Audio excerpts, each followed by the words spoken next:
What's going on, y'all? Welcome to Who's Fly in the Flyers podcast. We are here with my guy, Jamey Baskow. We are talking Flyers hockey, man. What's going on, man? How are you? Aloha, mahalo. Yeah, man. How was the trip, man? How everything been going, man? Man, everything's been going good, man. Hockey around the corner, so it's even better, my man. Yeah, I see all the good sports Eagles gonna kick.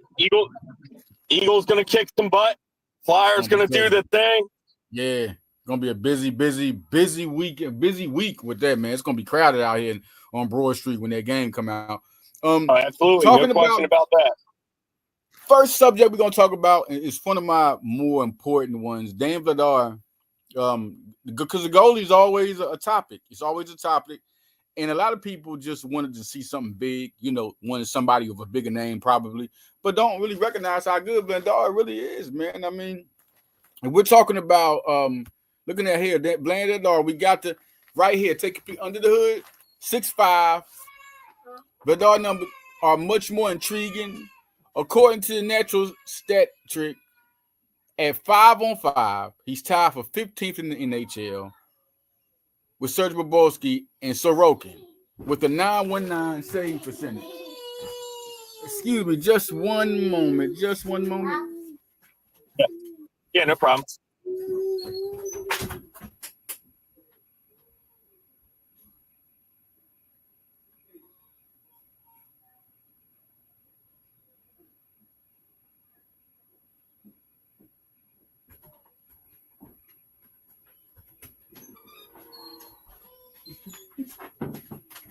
Back. My bad, my guy.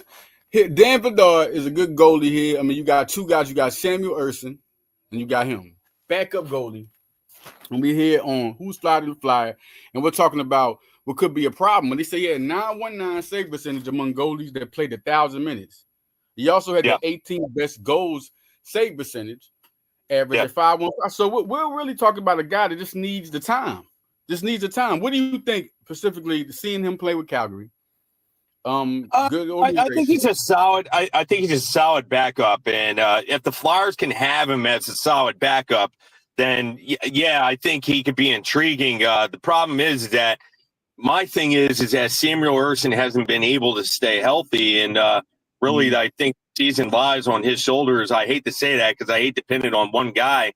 But if Samuel Ersson is injury riddled like last season, to where he got on a roll, then got hurt, after he was out about a month, and then got on a roll again, but then got hurt like 2 weeks later, and then was out like a month and a half. You know what I mean? And then got on a roll, and then it was late in the season, and it just spiraled out of control, I guess. It really lies on his health, and that's where I bring in Dan Vladar. Because if Vladar is a backup, I think he's solid. I think he'd be a good addition.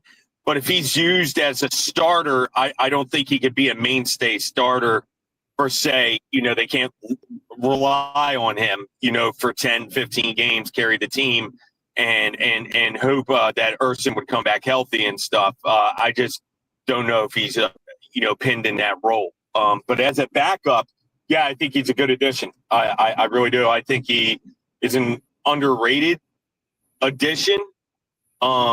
But I'm curious about the Flyers goaltending situation, and you're right. It's always a problem in Philadelphia. It's like the Achilles heel. It's like once they think they've solved that position. Look, Carter Hart. You know what I mean? They thought they had it solved, and I did too. And then here's it. Yeah, I mean, he was a franchise goaltender. I was like, finally, from the heavens. Yeah. They haven't had a franchise goaltender since Ron Hextall. Although Mason gave them some pretty good years, I think Steve Mason was better than what some fans give him clout for. But he's just known for that one goal from the opposite side of the ice in the playoffs. But it's just that Achilles heel with the goaltending position in Philadelphia. And I don't know if they solidified that. I would have, to be honest with you. There were other goaltenders on the market. I just don't know if Dan Vladar can be a starter for a period of time. If God forbid, Samuel Ersson gets hurt or something in that nature. And don't forget, the Olympics are around the corner, and Ersson's probably going to play for Team Sweden. Right. So, right. With that being said, there's going to be a 2 or 3 week break, due to the Olympics, the Winter Olympics, and but Ersson's going to be playing in that. So you got to factor in those games as well. However long Sweden is in the tournament, I think Sweden's going to make a deep run. I think it's a very talented team over there. So that's got to be taken into consideration too. Vladar is probably going to play, more games after the Olympic break to give Ersson a rest, because he might have to play in, 3 or 4 Olympic games. So that's also got to be taken into account. And so the goaltending position is just one of those that, like I said, is the Achilles heel of the Philadelphia Flyers for the past God knows how long, 40 years, 35, 40 years. It's just one of those things. And you saying that's why believe in Ersson, that's right? why some fans are that's why some fans are skeptical of Dan Vladar. It's for the same worries that I have. I just don't know if he could be relied upon, to carry the load. If God forbid, Samuel Ersson gets hurt, or if he does need a rest after the Olympic break. Let's just say he plays in 5 or 6 Olympic games. Vladar might have to carry the load for a week there, because Ersson's going to need a rest after coming back from the Olympics, obviously. So I don't know if Vladar can handle that. You know what I mean? That's my skepticism. Right. But at backup, yeah, I do think he's a strong backup. I could see why the Flyers, went after Dan Vladar. I mean, maybe they had some other players in mind and they, couldn't sign him. Or maybe there was a trade in the market that just fell apart. At the goaltending position. And they had to settle for Vladar. But I think if he gets time, Vladar gets time, it seems like he can be a guy that can. I mean, but we're thinking a little bit too fast on the. I understand, because they got plans for Zarakin. They still want to see what he is. Bjornson's still a guy that he's down there with the Lehigh Valley. They got. I mean, so really, I think he's not even. We'll just, if he breaks out, he breaks out. But I think they're more waiting for the young goalies to come in. Yeah. Do you think they still believe in Ersson? Do they believe in him, or they feel like? I do too. I believe in Ersson, but Ersson's just got to prove that he can stay healthy. That's his only issue. It's either, John Tortorella very well admitted, and he is correct. He ran him to the ground. When Carter Hart, left Philadelphia for obvious reasons. For that, Hockey Canada sexual assault. But when he left, he ran Samuel Ersson into the ground, and rightfully so. He did. He just couldn't rely on, again, that backup goaltender, to carry the load. It was a mix and match, And who's flyed in the fly, man, with Jamey Baskow. We are talking Flyers, y'all, and we are right now, as you interrupted, if you're coming in, you're talking about Dan Vladar, the goalie, man. And you still, so you feel absolutely. Samuel Ersson's a hell of a goaltender. I'll just say that, and I do think he is a starter in this league. I really think that he's a good addition for Philadelphia. The problem is can he stay healthy? And that's, he's going to have to prove that this season, that he can stay healthy, that fatigue isn't a problem. And I don't think Rick Tockett's going to run him into the ground like John Tortorella did, when Carter Hart left. He has no reason to. Vladar is a good backup, a solid backup, I think. So I don't think that Ersson's going to have to be run into the ground. I think they could switch off maybe 1-1, or, if Ersson has to, if he gets on the roll, I can see him playing in 2 or 3 games, that week. And, but, they got to be very careful, because, there's going to be a lot of game at bunches due to the, the winter, due to the Olympics. So there's going to be a lot of cramped games, and, that are, back to backs, they're going to be playing in, 4 games, for a week here, for a while, due to the Winter Olympics, they have to get in their games, So, I think that Vladar is going to come in handy there. I think he's going to play an integral role, with that. But I believe in Samuel Ersson. There's no reason to. When he's healthy, he's a good goaltender. I mean, he's hard to beat. flashes of before that. we got Hart. Before we got Hart, it was like he was really like that guy, man. I saw him even being better than Hart. Absolutely. Now, can he be that guy? Hopefully. If he can, if he proves this season that he could be that guy and stay healthy and fatigue isn't a problem, we're gonna get a real understanding of who Samuel Ersson is this season. Is he gonna be that goaltender that's just injury prone and fluke injuries happen? They have a stockpile of goaltenders at the moment. Let's not forget that Alexei Kolosov. I'm going to tweet this out tomorrow. He's on the media website for the Flyers still. With all those rookies and phantoms, they're also on the Flyers media website. Remember, that's another name. So talk roster. about Oliver Bunk's on the roster. Jet Luchenko's on the roster right now. Devin Kaplan, all them, they're on the roster right now. Jamey, about Kozlov. Remember, we talked about so where are they going with him? What's happening with him? He's under contract with Philadelphia, so they expect him to report for training camp. Will he be rookie camp? I'm not sure if he's going to be on the roster for that. He may be on the roster for rookie camp. But they have a right to put him on that roster for rookie camp. But Danny Briere said at exit interviews, and he said it at the draft, if I'm not mistaken, there was a question about Kolosov during his pre-draft presser, I think, or something came up. And he said that he's under contract with Philadelphia. That means that he's expected to report the training camp. So what do you think is going to happen, and what do you think of his talent? So say about that. What do you think of his talent, and what do you think about him? I don't like him as a third goaltender in the NHL. I think that if to carry three goalies, I don't like that idea. I think that he needs more time in the AHL, and if he had that last season, I don't know the ins and outs of what happened and what transpired last season and why they kept Kolosov up. You can only go by what George said. George said that they kept him up because Ersson couldn't stay healthy. He was right with that.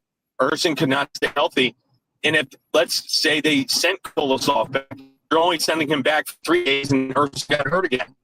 So, that doesn't look good by being a yo-yo.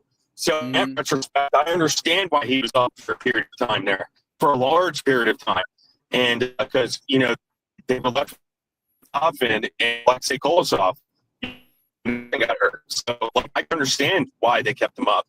And then when Ersson came back again, I could understand why they kept him up for an extended period of time. But there was a time to where I thought he should have went back to the AHL, and he never did. He should have went back. Yeah, okay. You know what I mean? I wasn't a fan of that.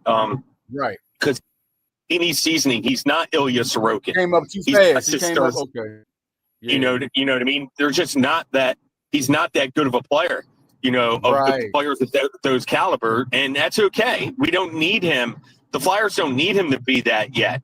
But what he does need is seasoning, and it's quite evident. Like, I think he should be sent to the Lehigh Valley Phantoms.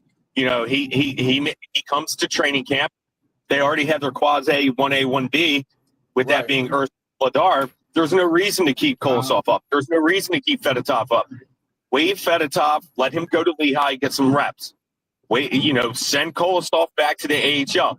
He has no right to dictate where he should play, whether it's the NHL or AHL. He's not that good of a player to dictate I should be in the NHL. And that's no shot at him. Maybe he will be that player eventually, but he's just not there yet. And I'm not closing the book on him because we've seen his talent. Not right now. I've seen him. With Philadelphia, he's had some really good games for the Flyers. He's also had some really bad games that shows he's not ready yet. So, in my opinion, he should go back to Lehigh, get the seasoning he needs. He should be the 1A down there. Right. If Fedotov, they want to keep Fedotov up and they're afraid to waive him, fine. Kolosov should go back to the AHL, get that seasoning, and stuff, and try to see what they have in him. On off this subject, the end of this, I want to say this. Who do you, after Ersson, who you're ranking your goalies, who do you feel like is ready right now in order? Right now, are you feeling like who's you got Ersson, you got Zavrak, you got Bjornsson, you got who do you think? And then include Vladar with him. Who's better? Who you just give me that ranking for the fans. They want it cause this is a situation, and this is the best right here. Jamey Basow, my guy, you're here with who's sliding the flyer. Who do you think ranking those? So what I have to do, I had Samuel Ersson, it's obviously number one. Dan Vladar is number two. I'd have to go with Ivan Fedotov next, due to the season. Fedotov, they're going to have to figure out what they have in Fedotov because he's entering the last season. He's entering the last year of his contract as well. So they got to figure out what they have in him. So, if they want to keep him, sure, he could be the third stringer. And then I would have Kolosov as 4. Bjarnason, I'd like to see him get a full season with Lehigh. And that's why I'm saying Kolosov should get, some starts because you got Bjarnason and Kolosov. They could have both those, they could have both the starts down there. So Kolosov could start one game, Bjarnason can start, you know what I mean? Be the 1A, 1B down there. And I would just, if injury arises, maybe keep Fedotov up. Fedotov's shown that he could be stagnant for weeks at a time and then play well. He proved that last season. Not saying he's fantastic by any means, but they have to figure out what they have in him. And I don't think, if they're going to they could send him to Lehigh by waiving him and then sending him to Lehigh, but I don't think they're going to run into a numbers problem right away. And with that being said, like I brought up, the Olympic break, the Olympics are going to be a big Achilles heel here, because they're going to play lots of games bundled up here, due to the Olympics, due to the Winter Olympics, So I'd hate to just. So would you say the most talented leader? I would hate to just get rid of a goalie to get rid of them because they might come into play. That's what I mean. You don't know if Erson's going to get hurt. They're still young, But injuries arise, especially in competitive games. Like the Olympics, they're going to be competitive. 4 nations, they proved how competitive they were. So if we talking ceiling, physical, Jamey, if we talking ceiling, we're talking ceiling. Is Zivrakin the most talented? Yeah, Zivrakin. Yeah, Zivrakin the most talented. Yeah, absolutely. They talk about him a lot. Yeah, Zivrakin's definitely the most talented. I'd say that out of all. I think that I could see him. I hate putting prospects on a pedestal, but I could see him being a starter in the future. My ceiling is very high on Zivrakin. I think he's the most talented the Flyers have within their system. And then I'd have to say, Bjarnason or Kolosov. I really think that Kolosov isn't a bad goaltender.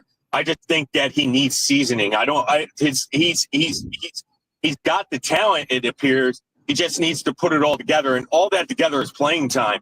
He just needs playing time with Lehigh, and I think that. But if his ego or character is going to be a problem, and he's going to dictate where he should play, then I think that hinders him, and I think that they should move on from Kolosov, even how talented he is. But in regards to talent, Yegor Zivrakin is definitely the most talented goaltender within the Flyer system for sure. But he's still under contract in the KHL until 2026-27. So after the 2027 season, he could come and play for the Flyers. Oh, okay. Who's flyer in the Flyer now? The next subject. We're here with Jamey Baskow, man. My breakout guys. I got 3. I'm going with 3. I'm gonna go with my top 3. And these guys, I feel like we go first with Jamie Drysdale, drafted 6th overall. I mean, this guy, I've been so high on him, man. And then he got his boys with him. He got Cam York. He got Zegras. You know how when any team, chemistry is big. And then we got Christian Deverek. Deverek, to me, I feel like, I mean, it's a lot of hype on him, man. It's a lot of him being back with his old coach now, and it seems like it's a lot on him. And I feel like it's a contract year, and I think he's gonna have a big year. And then Alex Bump. Bump, man. Listen, it's been a lot of hype on him. Alex Bump is a big-time guy that is really doing good. And then Massimo Rizzo is the other guy I'm gonna have to say. There's another guy. Okay. Rizzo that's a good list. And Bump. I mean, those guys, I think they're gonna step up. There's a lot of talent. These guys look like they're good skating. I mean, they have been guys that have been hyped up, and this is their time now. And I think, they got guys like Deverek. I think Deverek, he was his coach. But those are guys I feel like, you think who do you think of the guys are going to have breakouts to you this year? I breakout years. I think that Jamey Drysdale is definitely one. I'm very high on Jamey, just like you. I think he's going to finish with 55 points this year. I think he's going to be that guy. I think he's going to get PP2 time. I also I'm going to keep it real. I know some fans having a sour taste of Cam York and all, but I really think he's going to really bounce back really strong this year.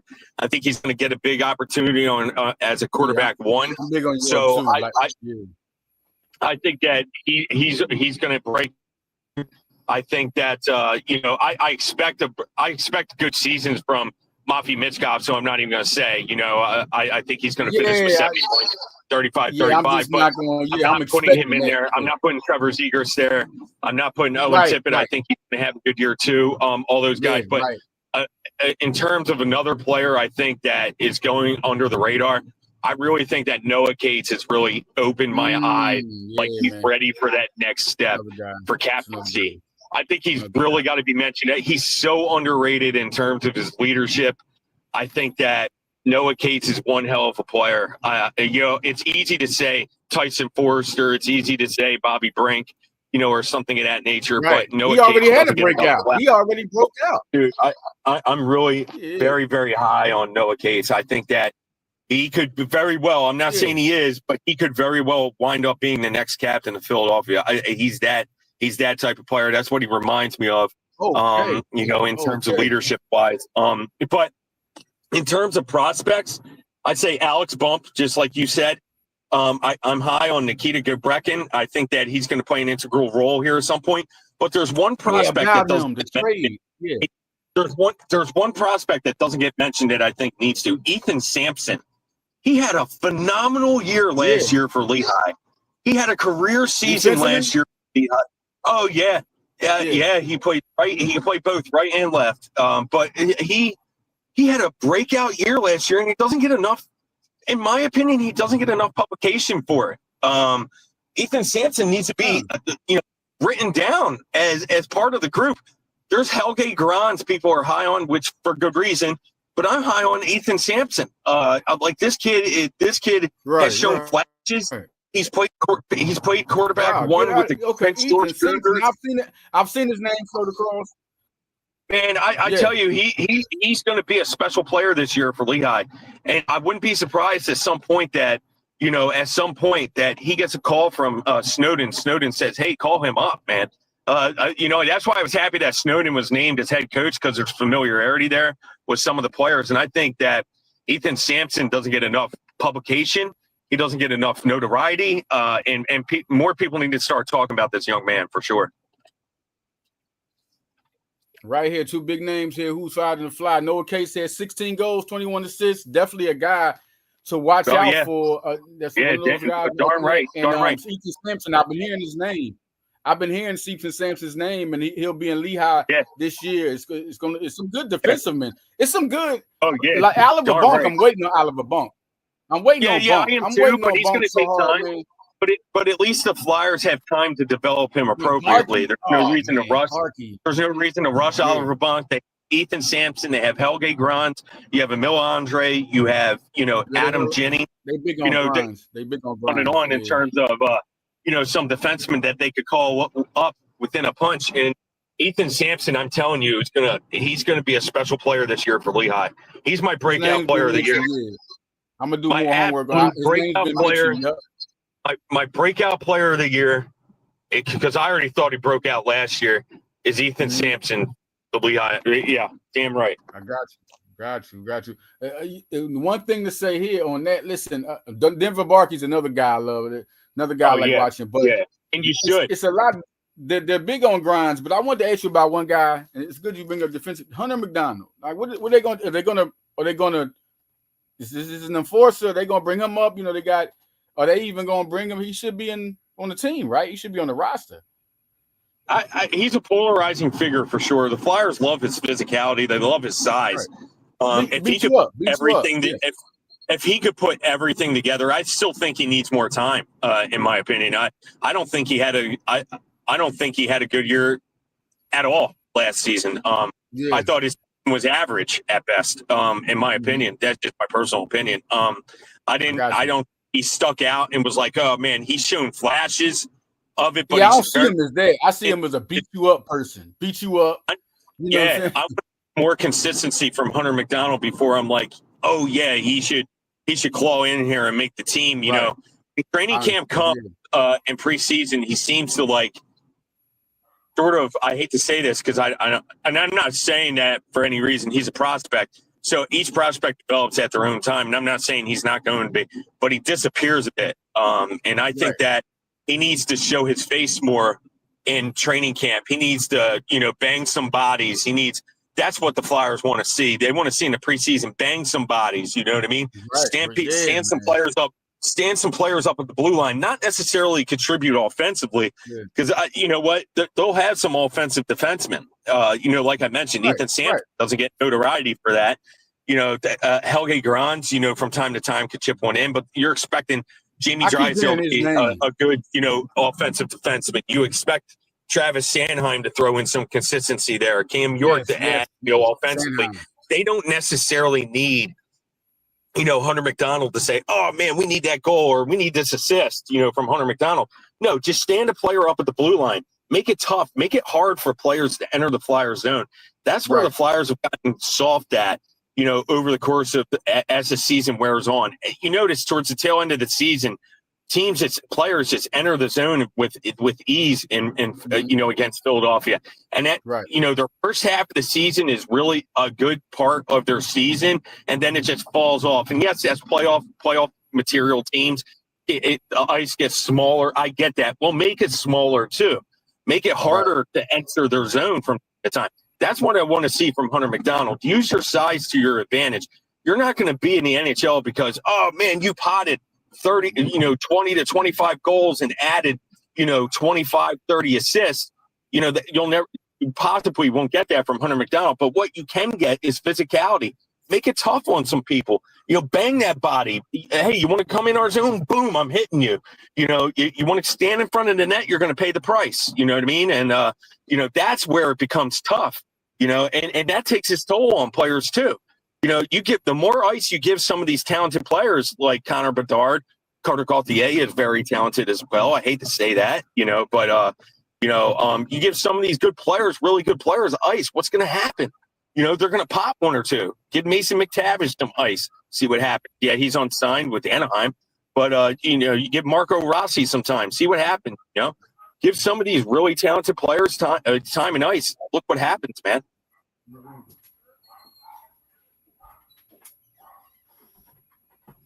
We are here with Who's Flyed in the Fly with Jamey Baskow, man. Again, listen, how strong do you think the Flyers are at defensemen this year? Are they better than last year? Or are we looking at a good future? It's hard to say. I don't want to say yes or no to that because we and the reason I come out with the reason. We're going to have a new defensive coach, and they're going to have a new head coach. So with that being said, I think that you're going to see some trials of AAA earlier, in the season to try to nail it down. And, as the season wears on, I can see more consistency, but then you get that break, that Olympic break. And what has happened with Flyers teams after they get an extended break? If you can remember, fans will never forget this. They just don't play well following an extended for whatever reason. You know what I mean? And that's going to be trying for them, this year. So I hate to put that metric on. I expect them to be better because I think that you're going to get better play from Cam York. You're a Philly analyst. You're going to put the pressure on them. You're going, you know what you're talking about. You're going to get better. You're going to get better play from Cam York. You're going to get better play, I think, from Jamey Drysdale. So I think really those two. But then, is Igor Zamula going to improve? Is Nick Sealer? He got hurt there for a while. I thought he was never came back like 100% from his injury. I'd say, how is he gonna produce, and stuff when you're getting down to the bottom pairings? How's Emil Andre going to work into the defensive system here? It's going to be a bit trying, at times. So I expect them to be a bit better. How better? I'm not so sure because. Again, it's a new defensive coach. It's a new coach. We are here. Who's Flyed in the Fly, and we about to get out of here, man. Great talking to you, Jamey, man. Listen, always good talking to you. Next week, it's always fun doing this. Man, listen, Jamey is the best in the business, y'all. Always follow him on Twitter, Jamey Baskow. Follow me on Instagram, follow me on Facebook, and follow me on Twitter, man. I'm out of here. Also, tap into High Level Sports. We got so many new articles that did with prospects. We out of here, man. All the Flyers fans, tune in. Please tune in to Jamey Baskow. We out of here. Out, y'all. Leader, thank you. No problem, man.